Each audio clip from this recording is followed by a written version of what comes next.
le plan de De Zerbi ne change pas. C'est-à-dire qu'il y a un circuit de passe bien défini, peu importe la densité, c'est la qualité technique des joueurs, c'est le talent supérieur des joueurs marseillais face à ce bloc rémois. On s'est posé la question, on s'est dit, mais il n'a pas peur, il va dans le cœur du jeu. Et on a pondu 45 minutes de niveau international. Ah, il ne peut plus parler, le pauvre. J'avoue qu'on y croyait, mais je ne croyais pas que ça allait à tourner comme ça. Le football est un sport ingrat. Vous pouvez avoir une quinzaine d'occasions, des opportunités incroyables et repartir d'un stade en folie avec une mine déconfite. J'ai la chance et l'immense opportunité avec mon ami El Gringo de pouvoir vous faire cette minute tactique. Elle est dure à faire, les gars. C'est notre première minute tactique sans victoire de l'Olympique de Marseille. Mais on va la faire comme d'habitude, peu importe l'heure, peu importe l'endroit. Comment il va, mon ami Naïm? Un petit peu frustré parce qu'on vient de voir, mais il y a vraiment beaucoup de choses positives aussi. On va en parler, mais oui, vraiment le sentiment qui prédomine maintenant, c'est la frustration. À la fois parce qu'on n'a pas pris les 3 points qu'on méritait, et à la fois parce que Reims a pris un point qu'il ne méritait pas du tout. Je crois que c'est ça qui me fait encore plus mal. J'ai envie de dire à Roberto De Zerbi, welcome in Liga. Bienvenue, benvenuto in Liga.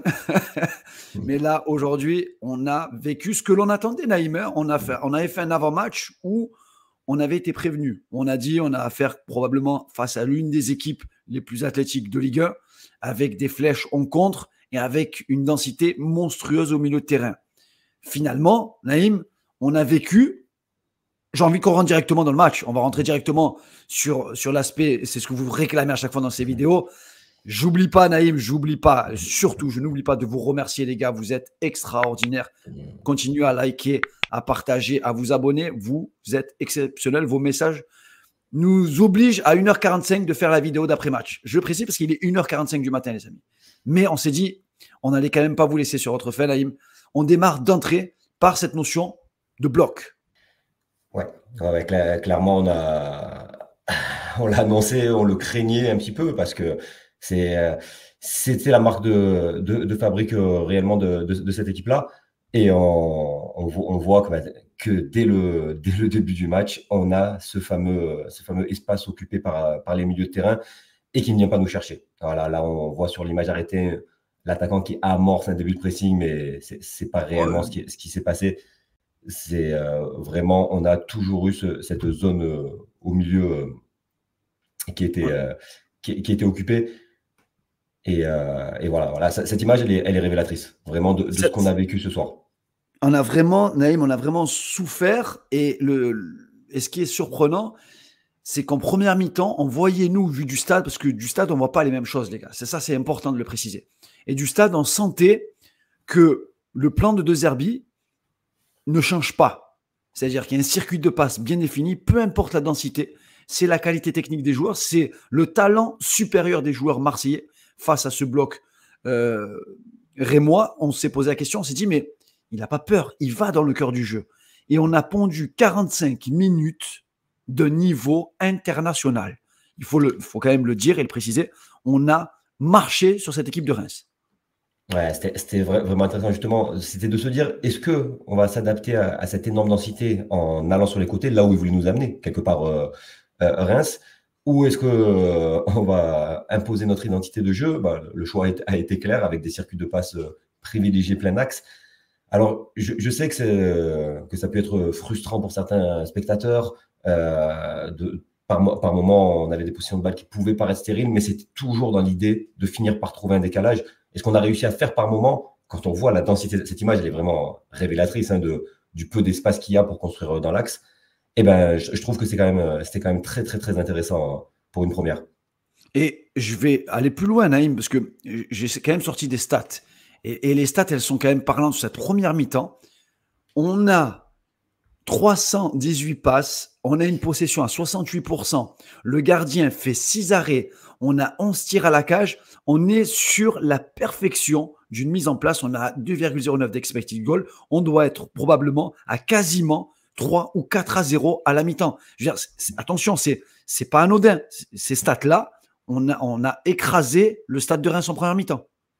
Ouais, je pense qu'il y a beaucoup de gens qui vont être frustrés et qui vont et qui vont peut-être pas voir à quel point on a été bon dans le contexte, c'est-à-dire avec une équipe totalement renouvelée, un nouvel entraîneur, un nouveau plan de jeu, et face à ce qui se fait de pire en termes de destruction de jeu en Ligue 1.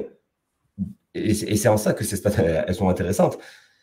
Il y a beaucoup de passes qui ont été stériles, c'est une réalité. Ça a beaucoup tourné entre les défenseurs centraux, mais avec une idée, avec l'idée d'imposer ce fond de jeu-là et de trouver à un moment donné la passe clé. Alors, on va voir dans la prochaine vidéo exactement ça. Ce qu'on veut mettre en évidence là, c'est le fait de chercher l'axe. Et ça, qu'est-ce qui est révélateur à la fois de ce que je te dis, cette faculté à trouver l'axe, et de ce que toi tu dis, du niveau technique qu'on a pu montrer en première mi-temps, c'est le schéma de passe du premier but. Voilà, qu'on a mis en évidence ici. C'est quand même exceptionnel ce qui a été fait dans ce petit périmètre. Si vous voyez, Kondogbia, il est complètement collé par son joueur adverse. Il est proche de Balerdi. Et malgré tout, il va réussir un 1-2 dans un petit espace avec Højbjerg pour trouver ensuite Luis Enrique, qui lui va trouver Quentin Merlin sur le côté. Donc, on a réussi à trouver ce décalage. Quentin Merlin va réussir un centre parfait pour Harit, qui va réussir lui aussi le geste parfait. Et ça, vraiment, ce qu'ils ont réussi à faire dans ce petit périmètre face à cette adversité, face à ce pressing où on vous avait prévenu que c'était plus que physique Reims, on l'a vu ce soir. Je trouve que c'était quand même très, très fort. Là, on a revu des bribes de ce qu'on avait pu voir au premier match contre Brest, c'est-à-dire, regardez la position de Luis Enrique. C'est lui, sur cette action, qui va être retrouvé complètement dans le cœur du jeu et qui va permettre, encore une fois, de finir une action sur Luis Enrique, sur Quentin Merlin, qui, lui, va trouver ici Højbjerg, qui très très souvent, il aura été excellent là-dedans. Højbjerg, c'est la faculté à se placer dans le bon intervalle. Regardez comme il vient se mettre dans une bonne position. Ça, c'est l'action qui fait mal malheureusement parce que ça finit par une frappe d'Højbjerg qui revient sur Eli Wahi. On en reparlera après, mais... Et c'est important de préciser qu'on a la 30e minute de jeu. C'est-à-dire qu'à la 30e minute de jeu, Reims est totalement sous l'eau. Et Naïm, avant de voir la dernière opportunité, il y a un joueur qui a pour moi crevé l'écran. Il est là. Oui. C'est-à-dire que le système mis en place par Roberto De Zerbi fait la part belle à Quentin Merlin. Il a été le joueur libre, nous, vu du stade. Et il y a une frustration qui est monumentale. On le verra dans la troisième séquence. Mais Merlin, c'était l'homme clé de l'OM. C'est pour moi l'homme du match côté marseillais. Il a été à l'origine de toute façon, les deux buts, c'est Quentin Merlin. La frappe de balle sur le deuxième but et le premier but sur la passe de Harit. Il peut être crédité de quasiment 3 ou 4 passes décisives dans le match si Wahi était peut-être un peu plus efficace, on va en parler. Mais sa position, c'est un piston en fait, le fameux piston dont on parlait à l'époque. C'est lui le piston là. Il est même en position d'ailier des fois au début des actions. Je montrera un peu plus tard. Il a été très très juste dans ses prises de balles, dans ses passes. Il a été vraiment très très bon et c'est un système qui lui convient à la perfection, totalement à Merlin. Et pourtant, on voit qu'on passe beaucoup dans le cœur du jeu, mais l'idée, en fait, je pense, c'est de justement passer par le cœur du jeu pour trouver Merlin dans une situation qui serait plus confortable que si on le cherchait enfermé sur le côté des débuts, là où Reims veut nous amener. On en parlera dans la prochaine séquence. Mais à mon avis, l'idée, c'est ça. Là, c'est l'action qui va amener le deuxième but. On va avoir encore toute la verticalité et tout le jeu plein axe avec Højbjerg qui trouve Harit plein axe. Harit qui va réussir ce qu'on lui reprochait dans la vidéo du match de Brest. Une ouverture exceptionnelle dans le bon timing pour O, qui a fait une excellente entrée et qui lui va réussir à éliminer son vis-à-vis et qui va trouver le poteau. Et c'est dans la continuité de cette action qu'on va marquer. Vraiment, là, il faut qu'on appuie là-dessus. Je sais que c'est frustrant. Je sais que souvent, on pourra entendre qu'il fallait écarter plus souvent le jeu. Et on va en parler de suite après. Mais il y a une vraie idée derrière ça, c'est d'être capable d'avoir la capacité technique pour créer du jeu dans du petit espace. Et si on arrive à faire ça, après, on va se retrouver dans des situations beaucoup plus faciles pour nos joueurs offensifs plutôt que face à des blocs très regroupés parce qu'on sera à l'aise sur le côté directement là où on était attendu. Et ce qui est assez parlant, j'écoutais la déclaration de l'entraîneur de Reims qui disait « Marseille est clinique, dès qu'il trouve un micro-espace, il ne se rate pas dans la transition ». Ça veut dire que l'objectif de Reims, on l'a vu, c'était bloc bas, contrer et fermer les espaces. Mais l'OM a quand même réussi face à ce bloc bas avec beaucoup d'énergie. Parce que Naïm, il faut le préciser, il y a Roberto De Zerbi a parlé de blackout. entre la 45e et la 65e minute de jeu, là où on encaisse les 2 buts. Après, on va revenir sur les 2 buts. Mais pendant 45 minutes, la débauche d'énergie, avoir autant d'opportunités, on a compté, Naïm, on a 5 énormes opportunités. En fait, Wai peut finir avec... C'est ça, 5 opportunités pour le seul Wai. C'est donc entre le ciseau, la tête sur le centre de Luis Enrique, son gros raté qu'on vient de vous montrer, une autre face à face suite à la super ouverture de Greenwood et le ballon sauvé sur la ligne, ça fait 5 énormes occasions pour Wai. J'en profite quand même, puisqu'on est en train d'en parler. Donc Wai a été mauvais dans la finition, ça c'est une certitude. Je ne l'ai pas trouvé mauvais dans le jeu pour autant, il a fait plutôt des bonnes choses. Par contre, ce que je trouve catastrophique, c'est qu'on puisse siffler Eli Wai à sa sortie. C'est son premier match au Vélodrome, son deuxième match avec l'OM. Il a 21 ans. Ça, c'est vraiment tout ce qui fait qu'on n'avance pas malgré les qualités qu'on peut avoir. C'est la même chose quand on a sifflé Tudor avant le début de la saison. Donc voilà, c'était une petite aparté, mais vraiment, on a une équipe qui vient d'être changée quasiment à 100%, avec un nouvel entraîneur, un nouveau système de jeu. On peut pas siffler un joueur. Tu connais Naïm, le public du Vélodrome. J'ai envie de vous entendre mon commentaire, les gars. Est-ce que vous aussi, vous étiez ultra frustrés? Et si vous étiez au stade ou pas, est-ce que vous aviez eu cette tentation de pouvoir siffler le joueur? On sait qu'il arrivait déjà dans des circonstances pas simples. Son premier au Vélodrome, il a une première mi-temps assez incroyable de ses coéquipiers qui le servent dans des situations que même dans ses rêves les plus fous, il ne pouvait pas imaginer pour une première au Vélodrome. Il rate une première occasion énorme. Et on le sait dans la tête d'un attaquant, si tu n'appuies pas sur le bouton reset, si tu ne remets pas à zéro le compteur dans ta tête, ça y est, c'est fini. On l'a senti plonger au cours du match. Et en plus, il avait face à lui 2 défenseurs centraux, probablement des plus rugueux de Ligue 1 et des plus puissants en Ligue 1. Qui ont fait faute chaque fois qu'il avait le ballon dans la cage, quasiment. Ils ont toujours fait faute. C'était le but, c'était de casser les actions. Et c'est vrai que le public du Vélodrome, j'ai entendu beaucoup autour de moi. J'ai l'impression de retrouver du Sampaoli. Je sens qu'on va, je vais le dire de manière assez peut-être brute, mais je sens qu'on va s'emmerder parce que un peu trop téléguidé, un peu trop, un peu manque de personnalité. Quand on regarde le début des occasions, on se dit, on sait ce qui va se passer avec De Zerbi. Est-ce que c'est réellement cette sensation que toi tu as eue vu du stade? C'est sûr qu'il y a des actions qui ont été trop longues à se construire. C'est une réalité. Mais comme je t'ai dit, c'est aussi parfois pour trouver un intervalle. Il faut savoir ce qu'on veut. Si tu veux avoir une vraie identité de jeu, ça passe par là. Ça passe par de la construction de l'arrière, ça passe par un plan précis. Sinon, tu envoies des longs ballons devant et tu joues les deuxièmes ballons et tu espères que ça passe. Mais où tu fais du jeu ultra simple à la Gasset, sans critiquer Gasset, qui a fait ce qu'il fallait avec ce qu'il avait à ce moment-là. Mais et on ne peut pas tout critiquer en permanence. On ne peut pas avoir un entraîneur qui a des vrais principes, des vraies sorties de balles. Le but, il est extraordinaire. Le premier but, il est vraiment incroyable dans sa construction. C'est travaillé, tout est travaillé. C'est-à-dire que dans ce match, on a vu, comme tu dis, le but préparé. On a vu des coups de pied arrêtés aussi bien préparés. On a vu vraiment des séquences où tu vois que là, ça bosse fort à l'entraînement. On rappelle qu'on est qu'à la 2e journée, que l'équipe n'est pas encore complète. Il manquait Koné dans ce match-là. On aurait rêvé voir Ismaël Koné parce que c'est un joueur qui a énormément de talent. Et il y a quelque chose que nous, on a vu aussi, vu du stade, peut-être moins vous à la télévision. On a vu souvent, Naïm, Merlin, souvent lever les mains. Lever les mains en disant, les gars, je suis là, je suis tout seul. Ouais, c'est le. Donc, du coup, comme je disais, le but, c'était pas d'aller s'enfermer enfermer Quentin Merlin sur le côté, mais peut-être que des fois, il y avait la possibilité de jouer plus rapidement, de basculer plus rapidement d'un côté à l'autre. Et c'est peut-être ce qui a manqué. Et là, c'est souvent Balerdi, Højbjerg et Kondogbia qui n'ont pas osé ou qui n'ont pas su faire cette transversale. Là, on vous a isolé Quentin Merlin. Regardez comme il est déjà très haut sur le terrain. Et sur cette action, il a fait un gros sprint pour faire un appel.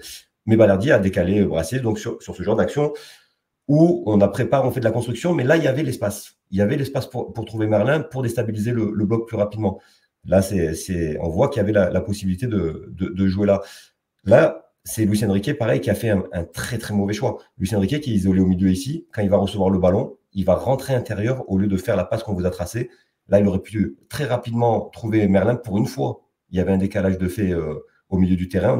On arrivait lancé. Et lui, il va rentrer vers de là d'où vient le ballon.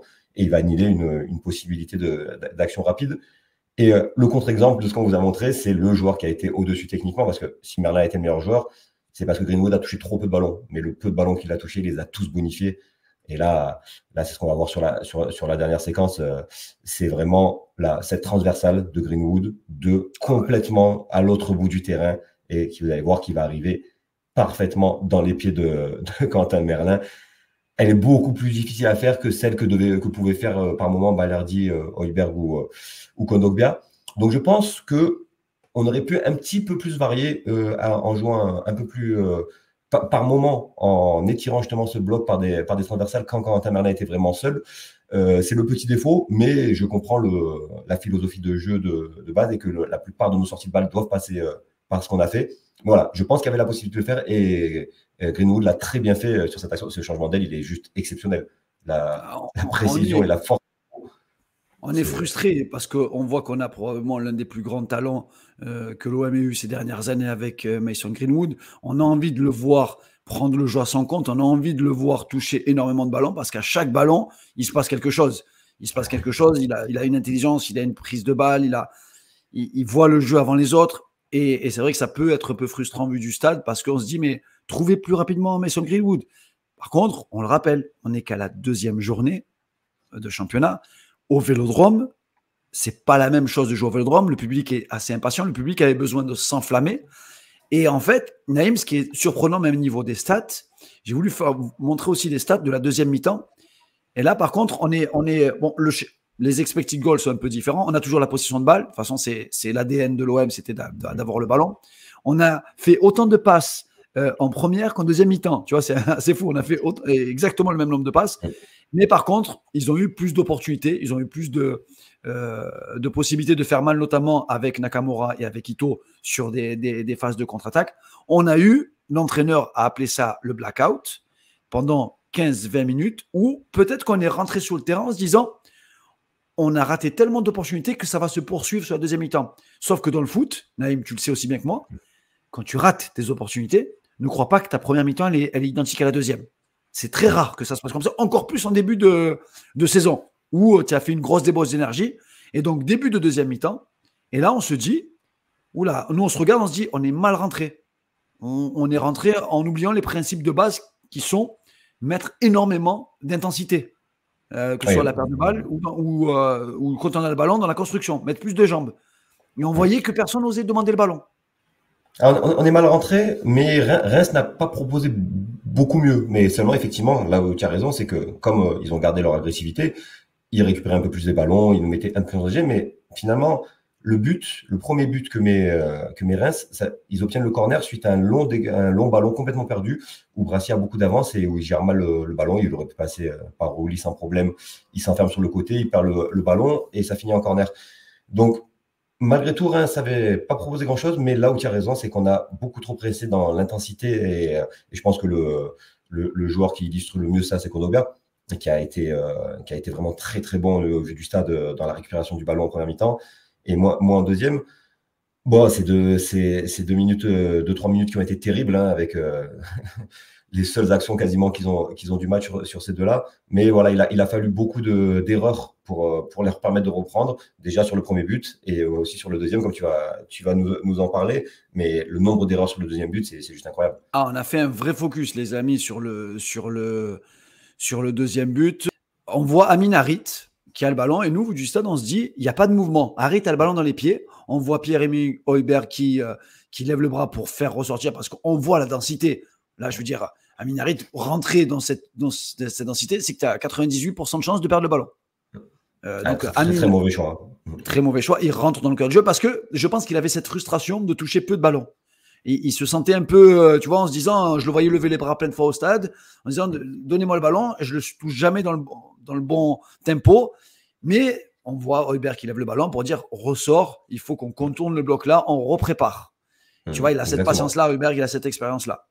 Et derrière, 2e, donc, perte de balle d'Amin Harit, et là, contre-attaque, et j'ai voulu faire un zoom, un arrêt sur image, parce que même si c'est une contre-attaque, on est quand même en supériorité numérique.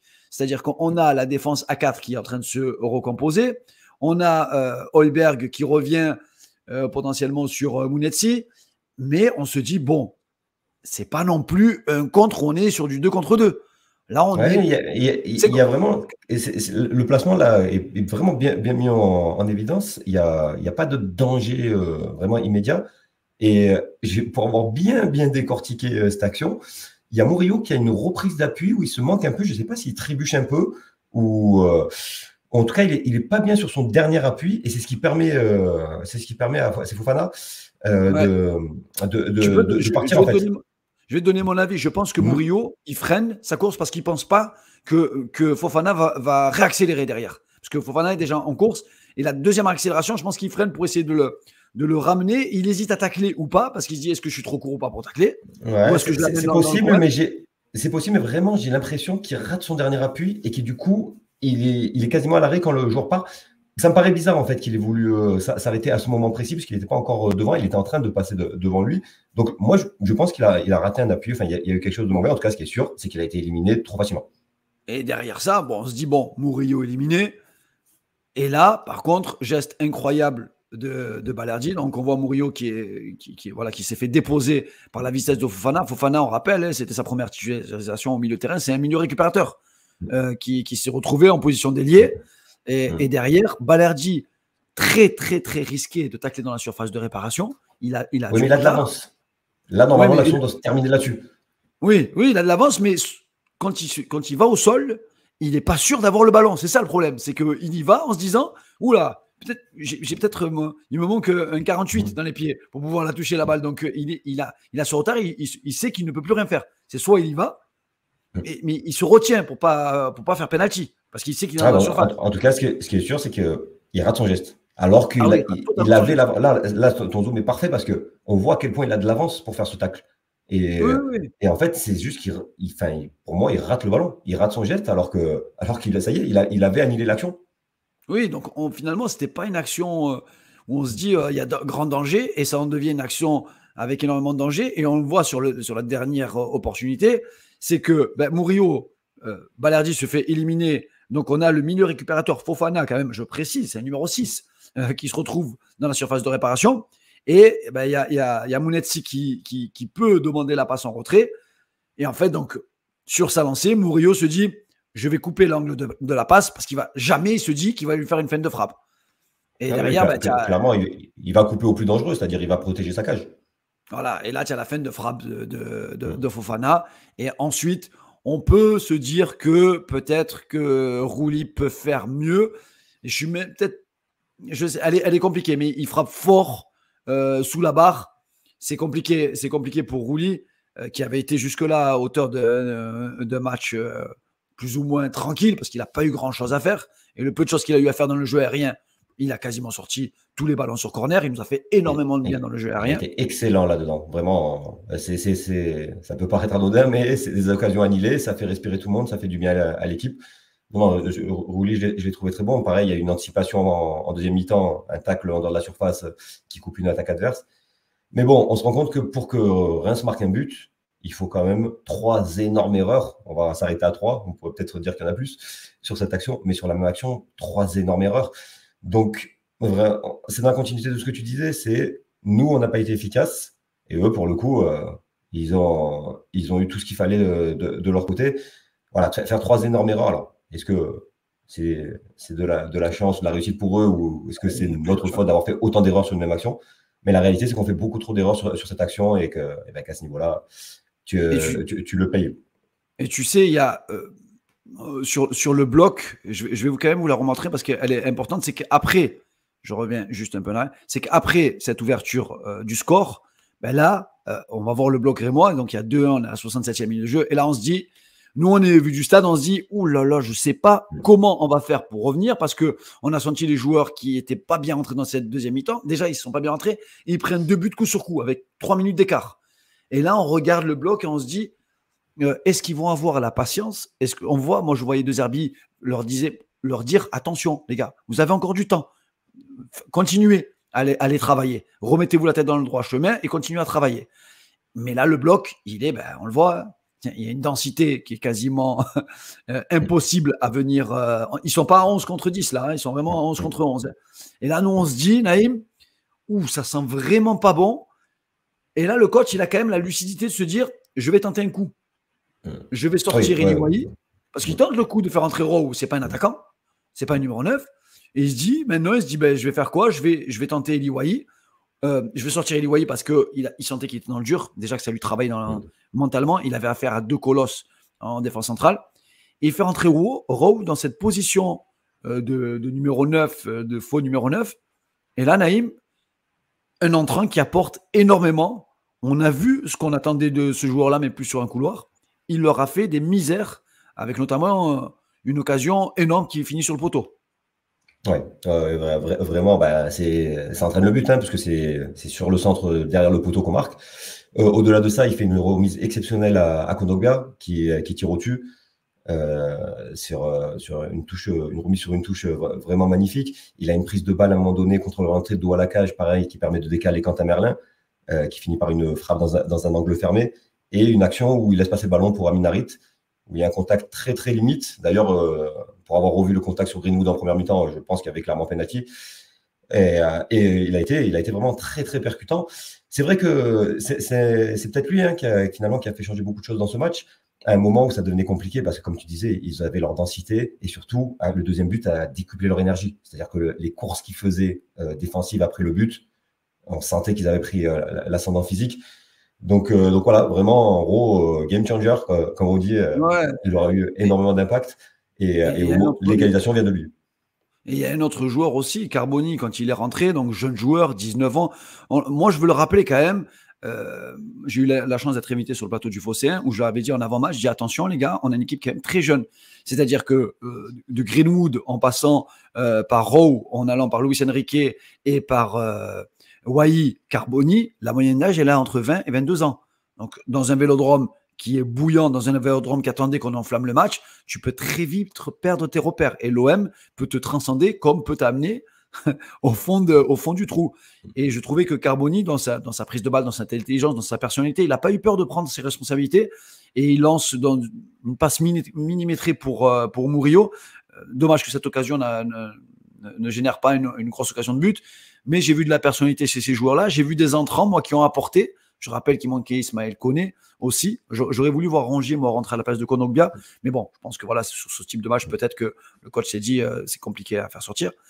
Donc, j'ai envie pour terminer cet après-match, Naïm, je voulais un peu, je vais pas parler de top et flop parce que moi, j'aime pas cette notion de flop. Je trouve que ça enterre des joueurs, la notion de flop. Mais j'ai vu des joueurs qui ont été très, très bons et d'autres qui ont un peu raté leur première. Donc, alors, sur les tops, je vais te laisser, tiens, Naïm. Vu du stade, qu'est-ce que tu as trouvé vraiment un joueur qui a surnagé? Les tops, ouais, je pense qu'on peut mettre Quentin Merlin en priorité. Greenwood a été exceptionnel pour moi, mais il a eu trop peu de ballons. Donc, quelque part, trop peu d'impact sur le match. Mais tous les ballons qu'il a touchés, il les a bonifiés. C'est incroyable, vraiment, par l'ouverture qu'il fait à Wahi, par son changement d'aile, par l'une des seules actions de la surface où il fait passement de frappe repoussé par le gardien. Mais voilà, Quentin Merlin a eu beaucoup plus d'impact parce qu'il a touché beaucoup plus de ballons, qu'il a été très juste. J'ai trouvé Højbjerg très bon. Comme je t'ai dit, je manque un petit peu ces longs ballons ou ces ouvertures un peu plus franches que j'aurais aimé le voir faire, mais sinon c'était très bon. Et Rowe, pour son excellente entrée, vraiment pareil, quasiment tous ses ballons étaient bons à Rowe. Donc je pense que c'est les 4 joueurs qui ont eu le plus d'impact. On pourrait mettre Rouli dans le sens où tout ce qu'il a eu à faire, il a bien fait. Oui, c'est vrai que Rouli il n'a pas eu beaucoup de choses à faire, mais je trouve que sur coup de pied arrêté, il nous a rassurés, surtout vu le gabarit quand même de l'équipe rémoise. Au rayon des déceptions, donc il y a des... Je ne vais pas parler de grosses déceptions, bien évidemment. Eli Wahi, pour lui, c'est le match cauchemardesque pour l'attaquant. C'est-à-dire qu'on est aux antipodes du match face à Brest. Brest, on a 5 occasions, 5 buts, et donc on est 100% de réussite clinique. Et là, on a 21 frappes à la cage, 9 parades du gardien, et seulement 2 buts quand Reims a eu 3 frappes cadrées à la cage. Ils ont mis 2 buts sur un coup de pied arrêté, sur un jeu de billard. Donc je mettrai quand même Wahi parce que c'est celui qui aurait pu changer le match. J'ai trouvé Brassier dans la difficulté, notamment dans la relance. Il a mis énormément de temps aussi, parfois, à trouver Merlin ou à trouver le cœur du jeu. J'ai trouvé un peu fébrile. Pareil pour Murillo, il y a du bon et du moins bon, il a eu quelques bons retours, mais de toute façon, sur le but, il se fait déposer 2 fois. Donc, tu peux pas, malheureusement, tu es défenseur, tu peux pas te faire autant balader par un milieu récupérateur sur une occasion de but. Après, Amin Harit, du bon, du moins bon, il a été peu trouvé, ce qui était normal vu la densité dans laquelle il se retrouvait.